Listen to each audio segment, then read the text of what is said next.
Good morning, everyone. Hi, Hey, Gaetan. Hi, good morning, Roman. Katie. Good Good morning, morning. How you Roman. guys doing? Great. Doing very, very good. And I have to tell you that today's show is right up our alley. It's The Heart of a Dog. So, for those of you that watched us last week, you know that we are now starting to go into the spiritual side, the real connection at the heart level of a dog and where we're at. You turned your mic off, Roman. Oh, you did for a reason? Okay. Okay. So let me see. Who's here already? Who's Y- here? Oh, okay. Yeah. Ellen's here. And good morning, Dale. Thanks for being here. That's good. So this morning we're going to talk about from why dogs, how and why dogs change our lives for the better. And we might not realize that. But most important, we want to know, why do dogs and humans love each other? And this is the topic that Roman is really, really good at. So we're going to let you start with this, Roman. Good morning, everyone, and thanks for being here. And of course, you guys can share it because it's not just us talking here. We should share that message. Mhm. So I feel the reason why people are so connected with dogs is because both are emotional intelligence and both have functioning through a family system. So we have so many common things together, and so it's natural that we are inclined to live with those species and opening up our home because they're so respectful. They have morals, they have ethics, they have emotions. They I don't like the term they want to please us, but they have this offering. They're coming from an angle of service to the family. They feel they are safe and secured, and we feel comfortable as well. So it's kind of like a two-way communication here. We feel good that they feel good, and they feel good that we feel good.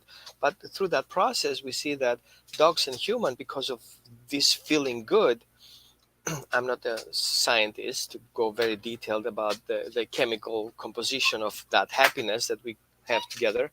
It seems like that we both coming up with that love. You hear that love in the background. I Oh, why hear not that. more I love, hear that. more? Oh, what is that? Yeah. You want to be on the show. Yeah. Yeah, right. He like I want to. So we see that it's a very important factor as diet as a synergistic system that we live together is that we can be in tune with those dogs. They can feel us, we can feel them. If we're sad, they try to help us. They see it as differential. Hmm. And it's very interesting that these dogs have abilities to make a change. So if I'm depressed, he comes and like, oh, you want to play with me? And if I'm super excited, he wants to play even more with me. So we see that this way of interaction with each other is super in tune, just like with children. So that's why we see how many people don't have children but they have dogs and they treat them just such. Make sense? Right. Yep. Right. Thank you, Joan. It must be, you must be from out of the country here. So good afternoon. That must be like Australia or something. Your little baby, maybe he needs to be picked up. Yeah, he wants to come over. I have to bring him over. Give me a sec. Okay, go ahead. So anyway, Gaetan, Yes.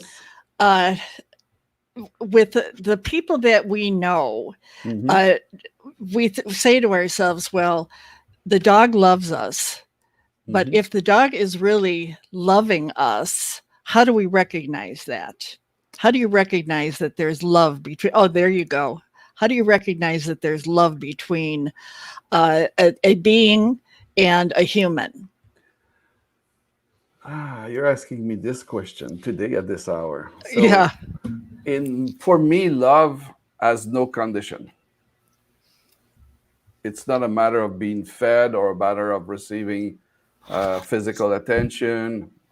If love exists between dogs and human, there's no condition to it.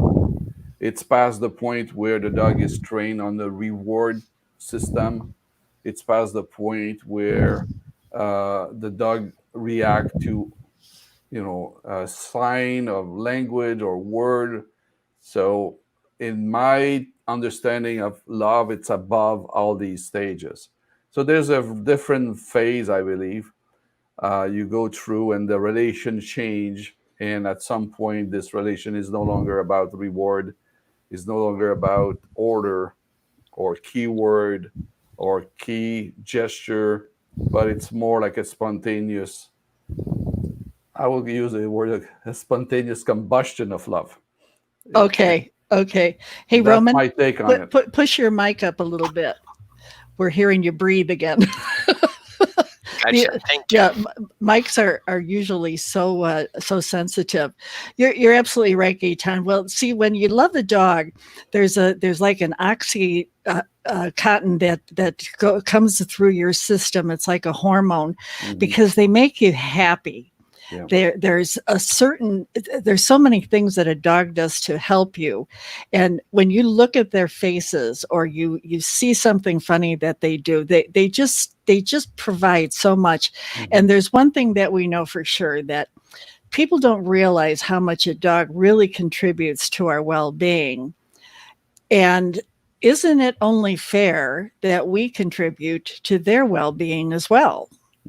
Don't you think? Okay, so tell us who this little guy is, Roman. Oh, that's Barnaby. Uh-huh. So Barnaby is, yeah, I'm talking about you. Barnaby is a kill shelter dog. So he survived the kill shelter because his liver didn't function well. That was 15 years ago. Okay. So my wife basically brought him back to life, doing a lot of energy work with him. And he is a 2-time Reiki master, by the way. Aha. He's being attuned as a Reiki master, and he does attend Reiki sessions. So when we do Reiki, he comes over and lays down and kind of participates literally. So that's very interesting with him. Okay. But he is 17 now, so he's an old guy. Yeah. Hi, Ron. That's my brother. Okay, so I thought that maybe we would take a look at a connection between a dog and a human and see what we get after we watch this. It's only about 4 minutes, but we'll watch it, okay? So here we go.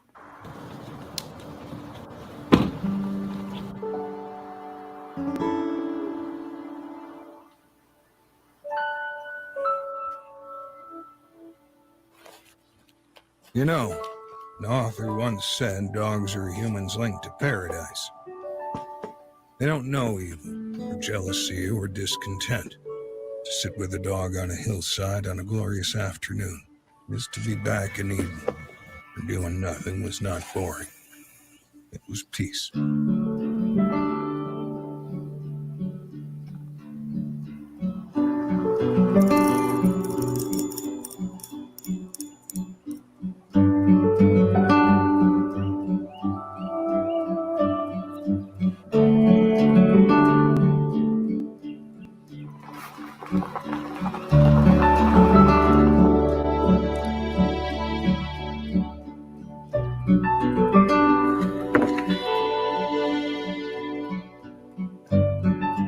It's a relationship that goes back longer than an old country road.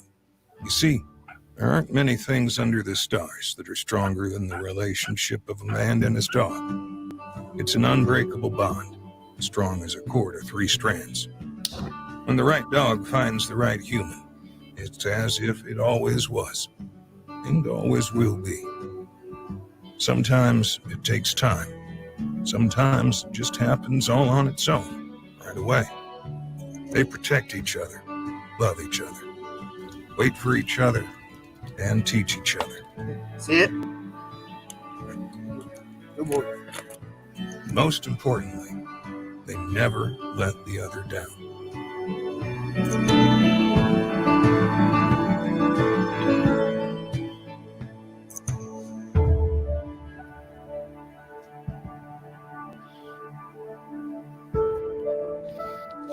One grows old quickly, while the other sees it coming. So unfair it seems, how such a great thing has to come to an end so soon. The man will start over and try to move on, hoping maybe his new companion can measure up.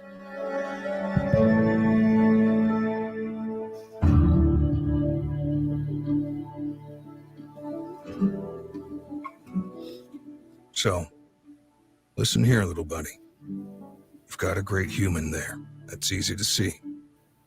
He's going to be a great companion to you. I know he was to me.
Isn't that beautiful? Yep. So when we look at something like that, we know that dogs are with us forever. But could you feel the connection between this guy and the dog that passed, and now he's bringing a new one in? Why are you laughing? Yesterday I had an online session with a client, and one of the dog's behavior was to kill the pillows. And so we tried to find the root of that problem. So I'm going to search around in the timeline, and the owner told me that her dog, who passed away a couple of months ago, used to tug of war with the pillows with that puppy that she adopted. Now, after the dog passed away, the dog showed up a couple of times in that house, energetically, to the point that they heard barking out there, and the owner and the dogs ran outside to see the dog is out there. So the dog were confused because they knew it's the barking they know, and there was nobody out there. So the one dog came back in the house, grabbed the pillow, and ran outside with the pillow to play tug of war with the dog who passed away a couple of months ago. Oh boy! So we see it's not an illusion. Okay. It's not. There is an energy field in dogs. When passed, they come back again. There is a transition, information coming in. It's one dog takes over what the other dog left. Not always, Right. but usually. So we cannot just ignore that. We cannot prove it scientifically, because you cannot bring the other dog back, tell them, "Hey, were you here yesterday?" But I'm telling you that after that conversation I had with this person yesterday night, it felt weird in the house, and my dogs were kind of like very nervous. And I felt my dog being back, and he's gone for 2 years, my three-legged Ziggy. And I feel like my wife had no clue. And she's like, "Do I feel Ziggy is back?" And I was like, "Yeah, that could be." He says, "Thank you for talking about it. What do you guys talk?" I was like, "Yeah, you don't know, but I had a client. We talked about that. So I mentioned my dog." So he came, and my wife had no clue about it. Mm-hmm. So yeah, that is about dog friendship. And I learned a lot from him. Well, in my case, I tell a lot of my friends, if they lose their dogs, that it is a good thing that you go and get another dog relatively soon, either you foster or whatever. But in my case in particular, I had a foster dog, and she ended up going underneath the bed, and she brought out my Maggie's toy. And once she did that, I said, "That's it. She's no longer foster. She's permanent with me." Because to me, that was a sign. It was a sign that she was there and that Maggie sent her. So I do believe that there are signs that you get from your dogs that have passed, because after all, they are now fur angels, and they're watching over us from Rainbow Bridge Heaven. They're looking down at us. They see us, maybe not down at us. They're looking level with us. Who exactly knows where Rainbow Bridge Heaven is? It could be to the left, could be to the right. It doesn't necessarily have to be above. But I love that thinking, and I realize that some people say, "Oh well, I don't want to hear about this spiritual stuff." It's it really is. If you have a heart, then you can bring this dog into your heart. Correct? Yeah, I agree. Okay, so now let's talk about the calmness that a dog brings to us. What is that calmness about? How come we can be so riled up, so upset? We walk in the door, we see our dog, or we don't even have to walk in the door. We can be in the house. We sit down and we're feeling like we're going to cry, and that dog comes over and comes up on your lap and goes to either give you a kiss or they sense that something is wrong, and all of a sudden you feel that's exactly what I needed. I needed to be I needed to be known that I matter, Mhm. just like they need to know that they matter. My dog lets me know I matter. And the calmness that comes over is like my dog is saying, it's okay to cry. It's okay to be upset. It's okay to be whatever you want to be, but just know that I'm right here with you. If that happens to you and you don't notice it and you don't pay attention to what your dog is doing for you, then you really miss having a wonderful connection. And the purpose of our show is to be able to help you to get that connection, not just to have them do tricks, but to have them be in your life and in your heart, and you can share with them on a level that you've never shared before. Mhm. And that's why we want to bring this component into the show. Okay, that's my 2 cents. Gaetan. They provide an affectionate connection between human and between us, between the dog and the human. For the disclaimer, I don't have a dog, so don't. I will not pretend that I know everything about dog.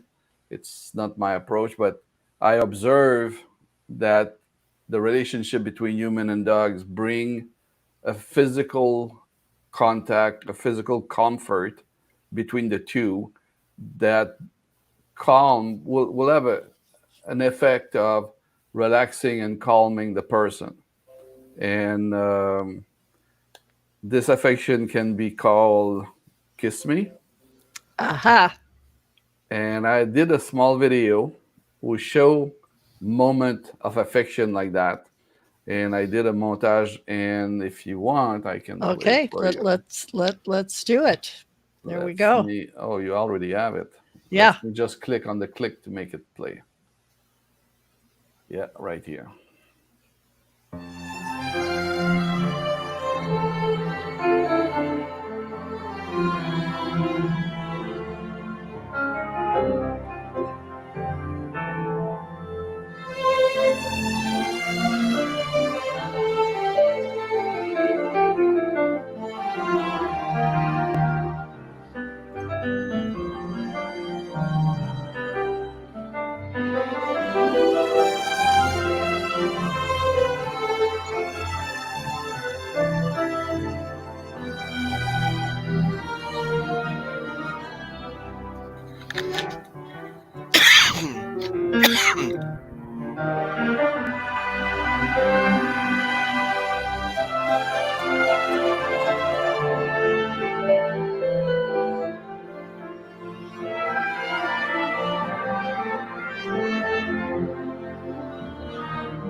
That's so sweet. Yes, it was absolutely beautiful, Gaetan. I had completely forgotten about that. That's really very nice. So now, let's see. You know, my friend Dale, he got his dog Maggie had crossed Rainbow Bridge, and he got a new dog. And I was going to have him on today, but I'm going to put him on a different show, Hero, to let everyone know what he looks like. So he's a cutie pie. All right, so let's see here now. We've got, okay, we wanted to talk about now why dogs make us happy, they make us laugh, and have that feeling of euphoria. Why is that? Why is it that you can? I know myself that I see Dale looking at his new puppy, Hero, and he gets a smile on his face that just makes him want to laugh because they're either playing he's playing with another dog, but they give us that wonderful feeling. What is that? Well, from a behavior's perspective, it is definitely the dog's body language, the intentions, and his honesty. Dogs are authentic. We wish we would be so authentic as dogs are. If he likes something, he's gonna show it to you. His tail will show you how he feels. And it's important for their social hierarchy for everyone to know how they feel like, to Yeah. feel how it looks to be happy, how much happy they are. Are they confident being happy? Are they fearful to be happy? And that feedback comes in with how we feel. So every response that we do has a resonance to the dog that we work with. And that is the magic part of it, because they don't lie. He likes you anyway, no matter if you have a Yeah, trauma, no matter if you're drunk, if you feel miserable, if you're sick. He comes over and is like, hey, I love you however you are.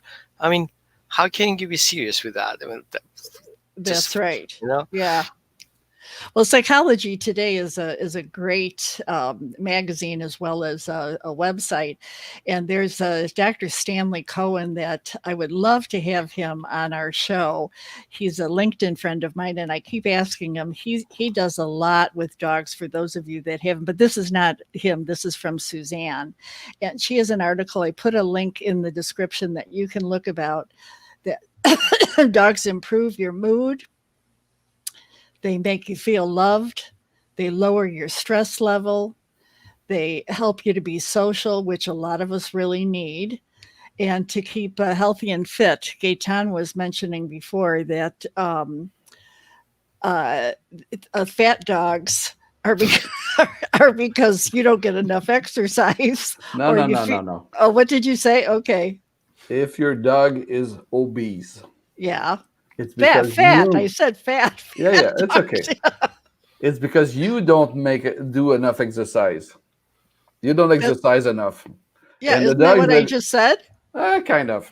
I Okay, will try to turn it the other way around. Anyway, the fact if you have a dog, the dog will urge you to come out and take walks, and twice a day sometime, or 4 times a day, depending on the breed, the size of the dog, and the temperament of the dog. yeah. But it's a pretext to go out and do exercise, and I should have a dog just for that reason.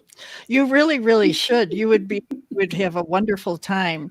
And which kind of leads now, Roman, I know that you have been doing a lot on the spiritual end of how dogs relate to their humans or humans that they meet. So let's talk about how can our viewers connect with their dog at the heart level? What's some of the steps that they can take to start recognizing that this is not just a dog, this is a being that can bring them some phenomenal well-being just by being connected.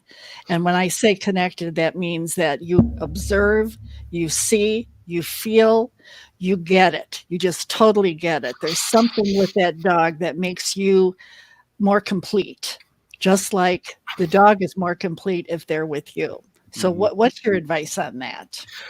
Well, to start with, very short, my belief system, and take it with a grain of salt because it's what I experienced as a healer and intuitive, is the dogs have basically three qualities: teacher, healer, companion.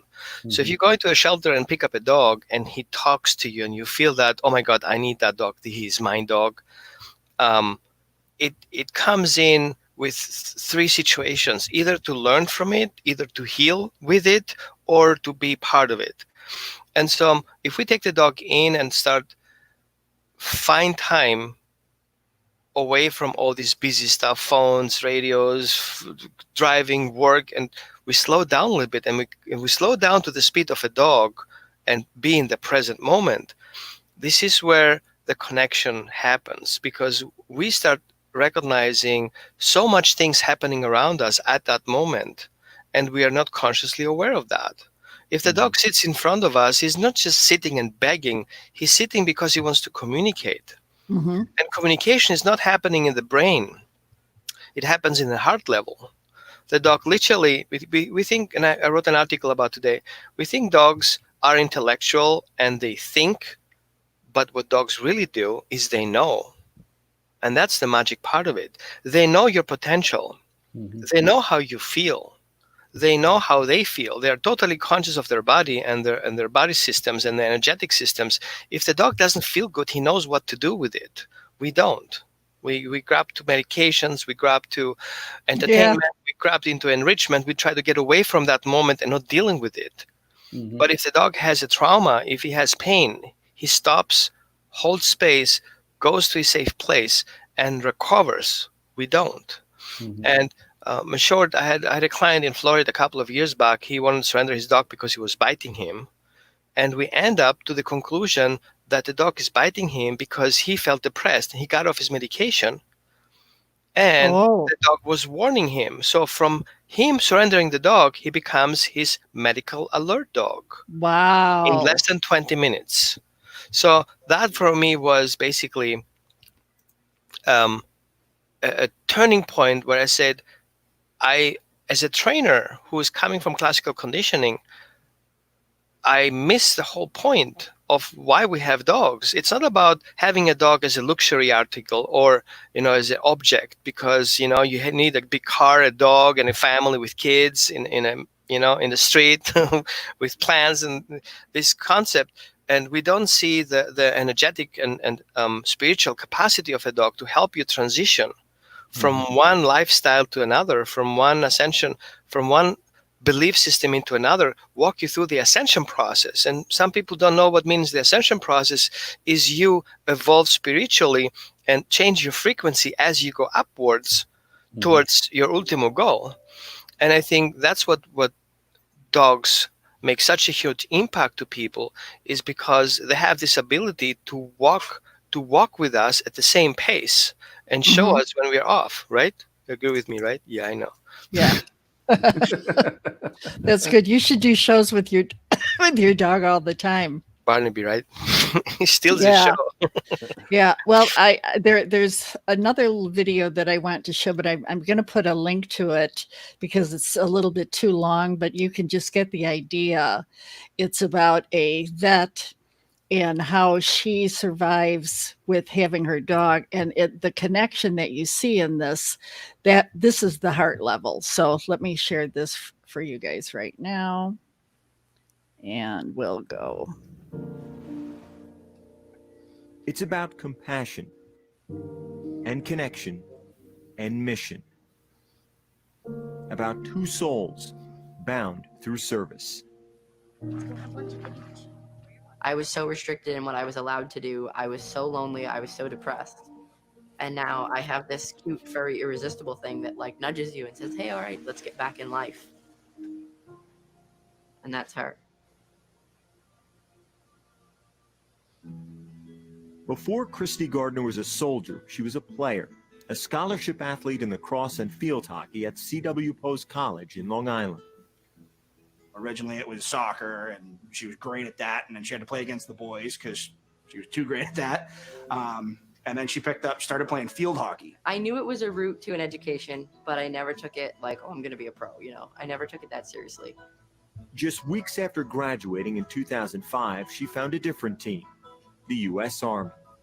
My grandfather and uncles were Marines, so the option to be in the military was always in my head. Being out there and helping people and being on the front lines is where I wanted to be. In the summer of 2006, while serving in the demilitarized zone in Korea, Gardner suffered a traumatic injury, fracturing her skull, puncturing her spinal cord, and leaving her without feeling in both legs below the knees. I had a skull fracture in the frontal bone and the temporal, and when I hit the ground, I pushed my jaw through the base of my skull on this side, so I damaged the front and side of my brain and also some of the speech area. Gardner has endured 22 surgeries since, eventually choosing to have both legs amputated below the knee. But even more difficult, the injury also left her coping with frequent and severe seizures. I had seizures 4 to 5 times a month. I couldn't be trusted to be alone because I might get injured passing out or having a seizure. You were a 24-year-old, healthy, active individual, and now you can't do anything. She went from all-star athlete to she had to wear a helmet 24 hours a day. She couldn't live alone. They didn't want her to shower alone. To come out and have them say, you'll never be physically capable of taking care of yourself. That was horrible. I was definitely depressed. I was definitely bottom of the barrel. That's my buddy. For Gardner, a turning point didn't come on a special day. It came from a special dog, a golden retriever named Moxie. For the past 8 years, the two have lived together as more than soldier and service dog. Specially trained to use her acute sense of smell to detect oncoming seizures, Moxie is Gardner's protector as much as her friend. She'll grab a hold of my wrist and kind of give me a little tug like, hey, this is serious, time to pay attention. And then I'll lay down on the floor. She'll put her front paws on me and she'll stay that way until she says it's safe to get up. And if I still don't respond to the pain stimulus of her claws, then she's actually trained to get help. Mox has been a lifesaver. There is no question about it. Without Moxie, I don't think my sister would still be around, honestly.